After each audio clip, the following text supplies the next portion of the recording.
Senior صحافی اور تجزیہ کار جاوید چودھری کے مطابق میاں نواز شریف سن 2018 کے الیکشن کے بعد خاموش ہو کر بیٹھ گئے تھے۔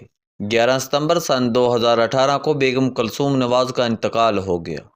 میاں صاحب 3 دن کے لیے پیرول پر رہا ہوئے۔ مولانا فضل الرحمان تعزیت کے لیے جاتی عمرہ گئے۔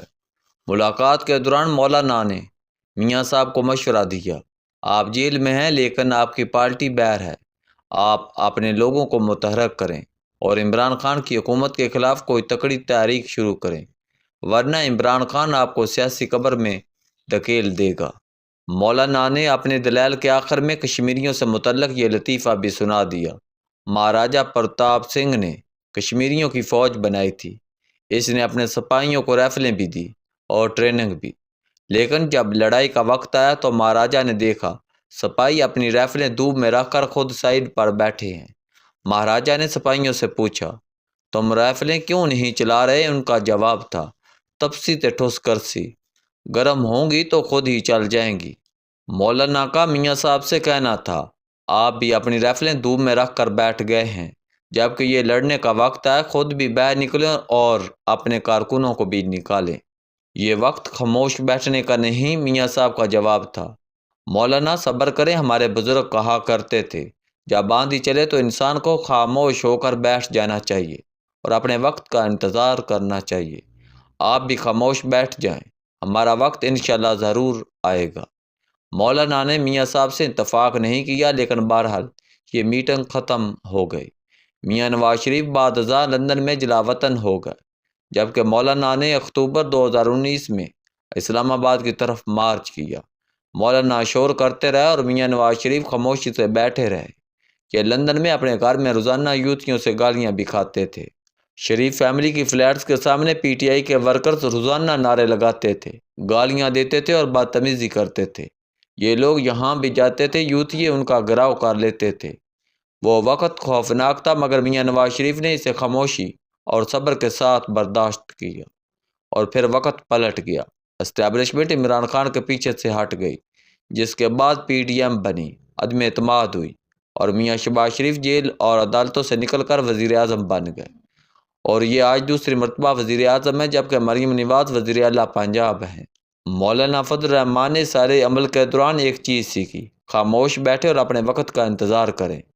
پی ڈی ایم مولانا نے بنائی تھی، آصف علی زرداری اور میاں نواز شریف کو بھی انہوں نے عمران خان کے خلاف اکٹھا کیا تھا، اور اقتدار کے نئے کھیل کے کوچ بھی یہی تھے، مگر پھر زرداری صاحب اور میاں صاحب ڈائریکٹ ہو گئے۔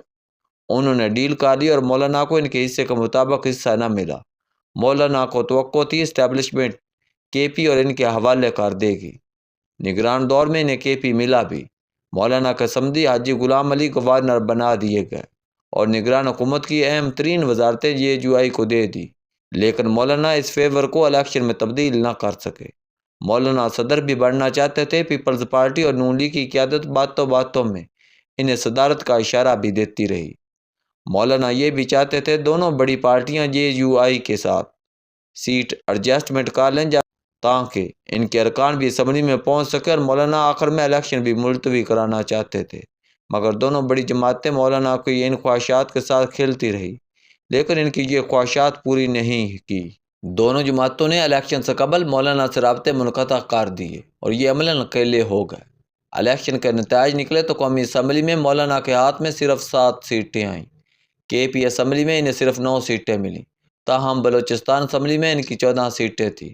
دوسری طرف کے پی میں پی ٹی آئی نے 2/3 اکثریت لے لی اور عمران خان نے ان کے حریف علی امین گنڈا پور کو وزیر اعلیٰ بنا دیا۔ الیکشن کے بعد آصف علی زرداری اور میاں نواز شریف نے بھی مولانا کو اگنور کر دیا، لہذا مولانا سیاسی لحاظ سے شدید زخمی ہو گئے، اور ان کے پاس میاں نواز شریف کی طرح خاموش بیٹھنے اور وقت کے انتظار کے سوا کوئی چارہ نہ رہا، لہذا مولانا نے بھی اپنی رائفل دوب میں رکھ دی۔ یہ بھی برداشت اور صبر کرنے لگے، اور پھر اس کا نتیجہ نکل آیا۔ مولانا کا گھر ایک بار پھر آباد ہو گیا، اور پی ٹی آئی کی قیادت بھی ان کے گھر کا طواف کرنے لگی، اور نون لیگ اور پیپلز پارٹی بھی یوں مولانا پورے سسٹم کے لیے ناگزیر ہو گئے۔ مولانا نے اس وقت کو مکمل استعمال کیا، یہ زرداری صاحب کو بھی کھینچ کر اپنے دروازے پر لے کر آئے، وزیر اعظم شہباز شریف کو بھی اور اسٹیبلشمنٹ کو بھی، جبکہ پی ٹی آئی نے مولانا کے گھر کو اپنا مستقل ٹھکانہ بنا لیا تھا۔ بلاول بھٹو نے مولانا سے 18 ملاقاتیں کی۔ وہ میاں نواز شریف جو مولانا کا فون نہیں سنتے تھے، وہ انہیں اپنے گھر کھانے کی دعوت دینے پر مجبور ہو گئے۔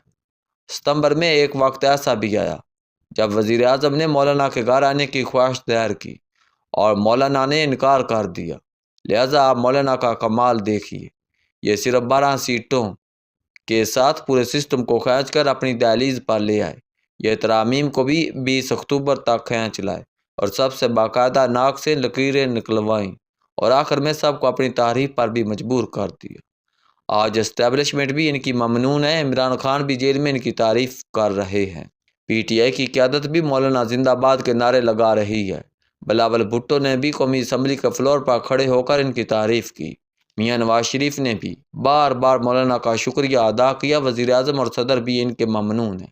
ان سب کے ساتھ ملک بھر کے علماء اکرام بھی مولانا کا ماتھا چوم رہے ہیں، یہ انہیں پاکستان میں اسلام کا محسن قرار دے رہے ہیں۔ لہٰذا پھر کامیاب کون ہوا اور سیاستدان پھر کون ہوا، مولانا یا پھر باقی تمام سیاسی لیڈرز؟ میں دل سے سمجھتا ہوں مولانا فضل الرحمان پاکستانی سیاست کی ایک بہت بڑی کیس سٹڈی ہے۔ ان کا باقاعدہ مطالعہ بھی ہونا چاہیے، ان پر پی ایچ ڈی بھی۔ آپ مولانا کا کمال دیکھے، ریاست نے ان کے آدھے ارکان قابو کر لیے تھے۔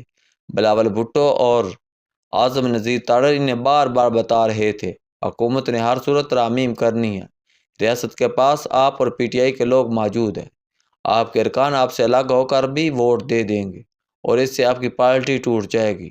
لیکن مولانا اس کے باوجود پیچھے نہیں ہٹے اور حکومت کو ان کی پارٹی توڑنے کی جرت بھی نہیں ہوئی۔ پی ٹی آئی اور عمران خان 10 سال مولانا کو کیا کیا کہتے رہے۔ آصف علی زرداری اور میاں نواز شریف بھی انہیں میدان میں چھوڑ کر چلے گئے تھے اور اسٹیبلشمنٹ نے بھی انہیں فراموش کر دیا، لیکن مولانا ان سب کو واپس بھی لے کر آئے اور انہیں اپنی تحریف پر بھی مجبور کر دیا۔